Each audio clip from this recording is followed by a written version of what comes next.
الأخ رئيس المؤتمر، الأخوة الحضور جميعا، شخصيات اجتماعية، علماء، أعضاء مجلس النواب، أعضاء المجلس المحلي.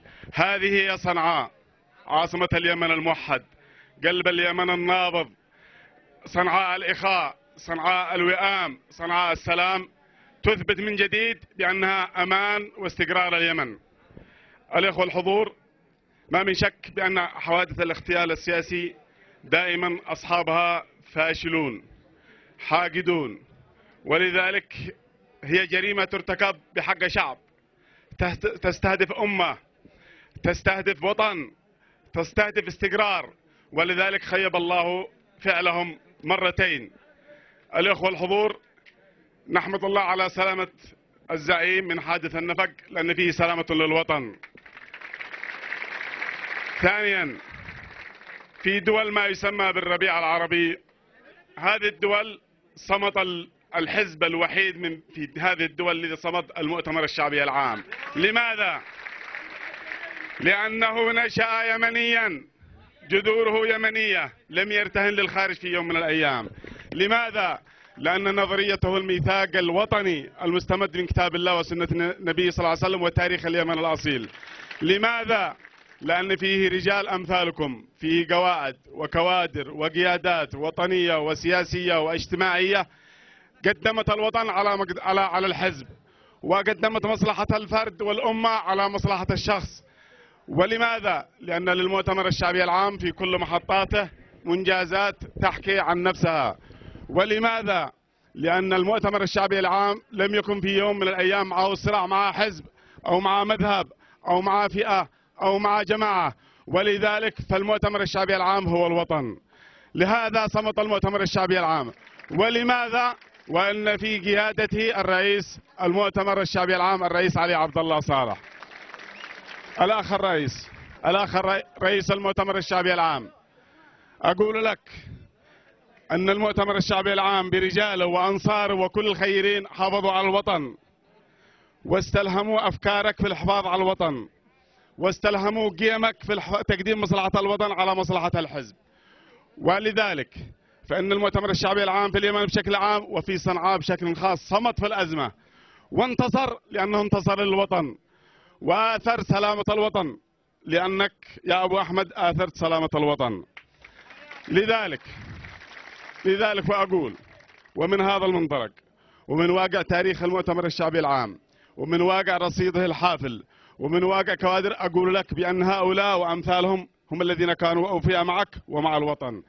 ومثل هؤلاء الكثير والملايين خارج لم يصلوك ولم تصلهم مصالحك أيام رئاستك للبلد، كان تصلهم خيرك وحسن قيادتك ونجاحك في قيادة البلد. هؤلاء الأوفياء كانوا وسيظلوا صامدين وأوفياء مع القيم، ويتحملوا مسؤوليتهم التاريخية في الحفاظ على الوطن. واليوم نكرر ونقول بأن المؤتمر الشعبي العام هو المعادلة الصعبة الذي يصعب تجاوزها. المؤتمر الشعبي العام اليوم كما فهم حتى الذين كانوا يلبسون نظارة السوداء، المؤتمر الشعبي العام اليوم هو شوكة الميزان. فهذه المسؤولية التاريخية اليوم لا يعرف العظماء إلا وقت الملمات، لا يعرف العظماء إلا وقت الانحياز لمصلحة الشعب. اليوم وحدة الشعب مهددة، اليوم الدولة مهددة بالانهيار، اليوم الناس أو البعض يحضر داخليا ودوليا لحرب أهلية وأنى لهم ذلك. لماذا؟ لأن فيها الخيرين وفي مقدمة المؤتمر الشعبي العام.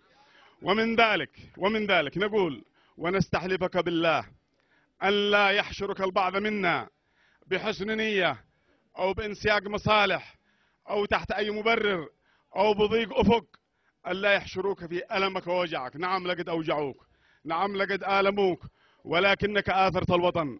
نناشدك بالله أن تستمر في نهجك مع الوطن ومن أجل الوطن. نستحلفك بالله أن تكون كبيرا وعظيما لتحافظ لتستمر تستلهم هذا الرصيد الشعبي وتحمد الله عليه ويزيدك تواضعا وشكرا لله.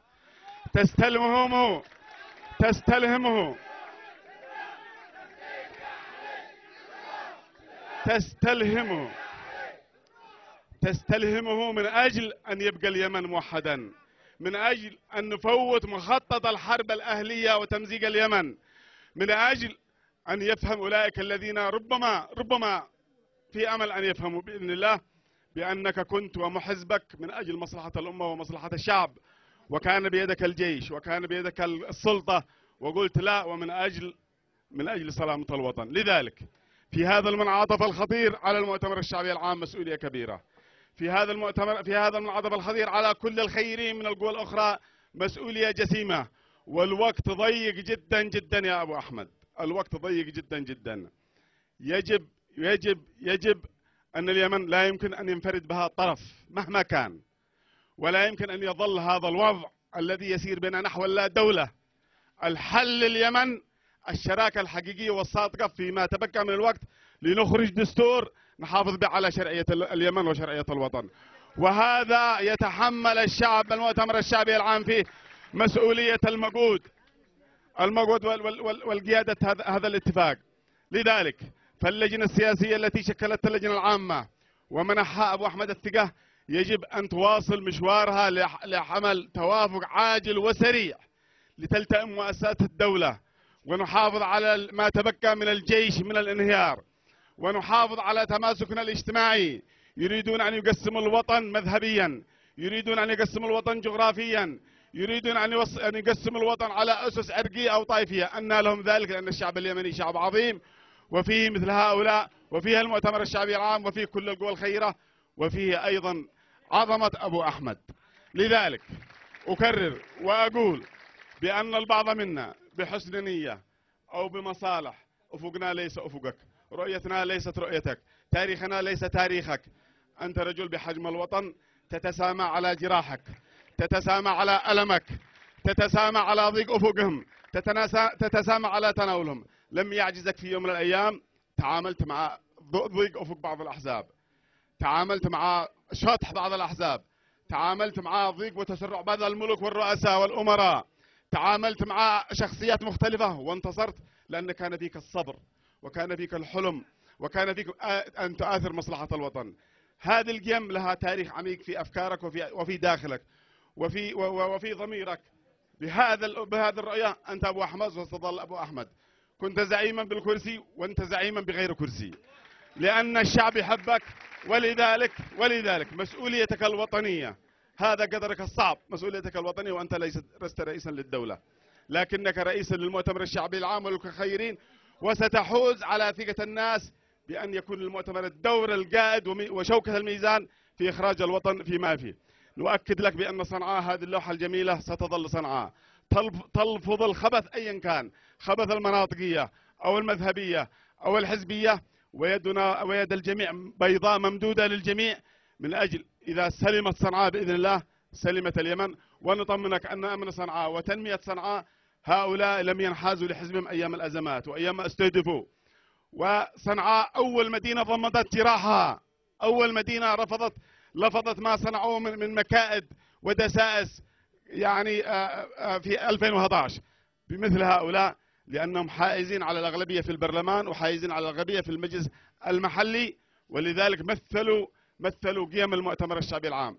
لا نطيل عليك، نحن أمام مسؤولية تاريخية كبيرة وجسيمة في وقت ضيق، لك مننا كل التحايا والتقدير، ومن خلال هؤلاء لكل الأوفياء من المؤتمر الشعبي العام قواعد على امتداد صنعاء ذكورا وإناثا. والسلام عليكم ورحمة الله وبركاته.